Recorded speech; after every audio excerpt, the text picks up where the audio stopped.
age of accountability. What is the age of accountability?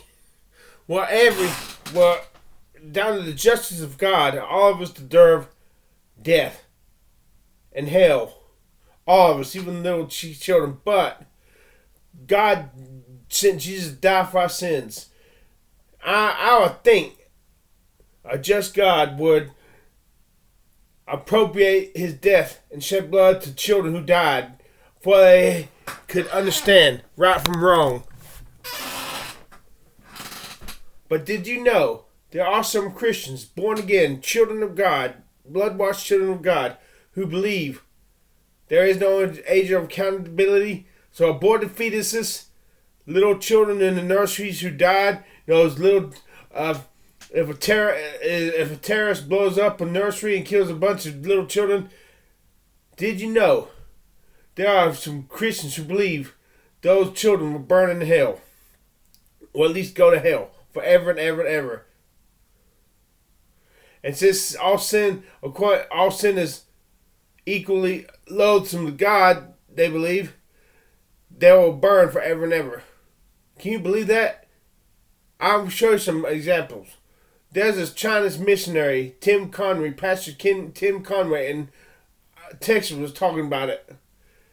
This missionary said he could not see God at the ordering the extinction of those heathen nations that Israel took over. He could not see them, God sending Israel to kill the men, women, and children, and then welcoming the children into heaven.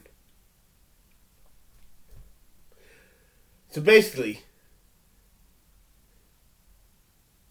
of course, their hell wouldn't be as bad as a grown-up's hell, they say. But yeah, I'm going to play a video clip of somebody who believes. It is reported that Calvin said there are babies in hell a span long.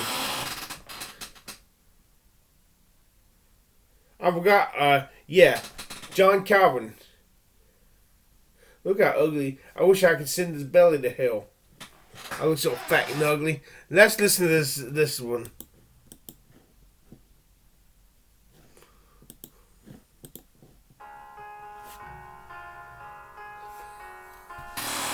The age of accountability is conception.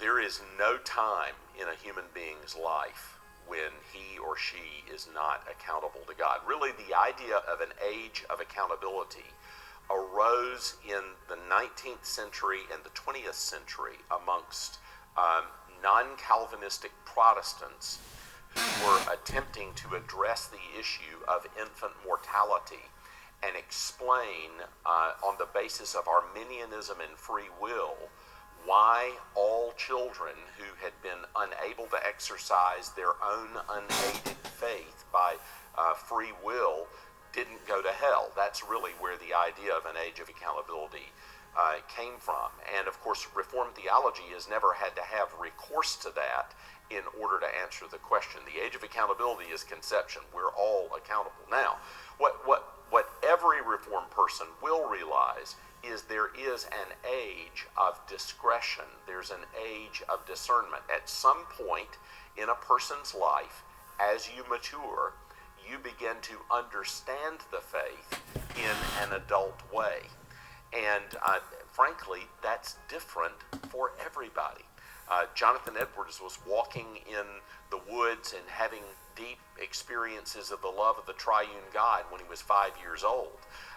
But that is not the typical case. Interestingly, over the course of Reformed history, the age at which children regularly made professions of faith, and you can find this in Presbyterian circles, Dutch circles, Baptist circles, congregational circles, over the course of the last 300 or 400 years, the typical age of a public profession of faith would have been somewhere between 14 and 18 years old.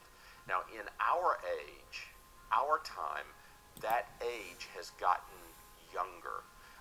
We have seen covenant children, that is, children that grow up in Christian homes, making a profession of faith at an earlier and earlier age. So basically, this man is saying all those aborted fetuses are going to hell. That adorable little kid in the nursery, innocent kid, if he dies, he's going to hell. That's what they're saying. So this is what these Calvinists are saying. Basically, let me give you a picture of what Calvinism is saying about our children. I'd like for this man to have a baby boy or a baby girl, and the baby boy or baby girl die when he was a few weeks old, and let's see if his fucking theology changes. If he changes his fucking theology or not. Let's see what he says after, if that happens to one of his little babies. Like Oral Roberts or one of those preachers was preaching divorce was a grave sin you could go to hell for, until his son got divorced, and all of a sudden he's not preaching that anymore. Sometimes these preachers need a tragedy to hit close to home, to hit right at home, to make them examine their theology. And I'm in favor of it. I'm in full favor of it. So this is what that Chinese missionary who Tim Conway mentioned, and preachers like this man believes is going to happen to little children if they die. Look at this video. You see this video? And that's your social studies lesson for the day. You hear that children crying out in pain? That child Ouch! crying out in pain? And that's your social studies lesson for the day.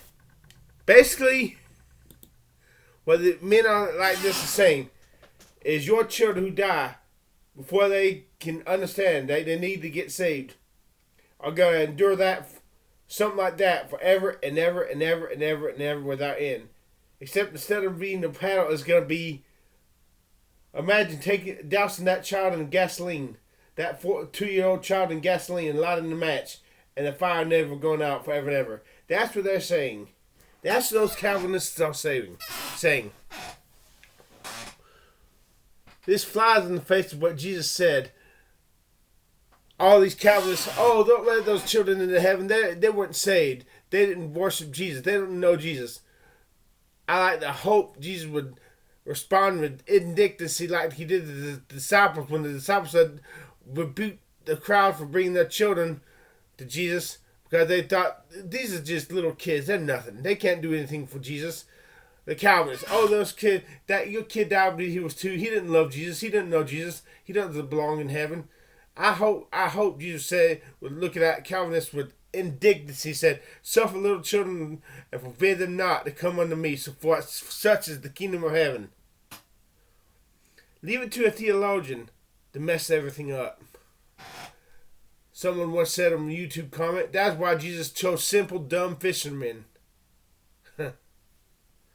Yeah, I think theologians like this, the high and mighty, holier, high and mighty, smug, sanctimonious theologians say little kids are going to go to hell. I think they need to have a son or daughter of theirs whose little kid die. To make them, and if they still believe that after that, well, what type of God is he?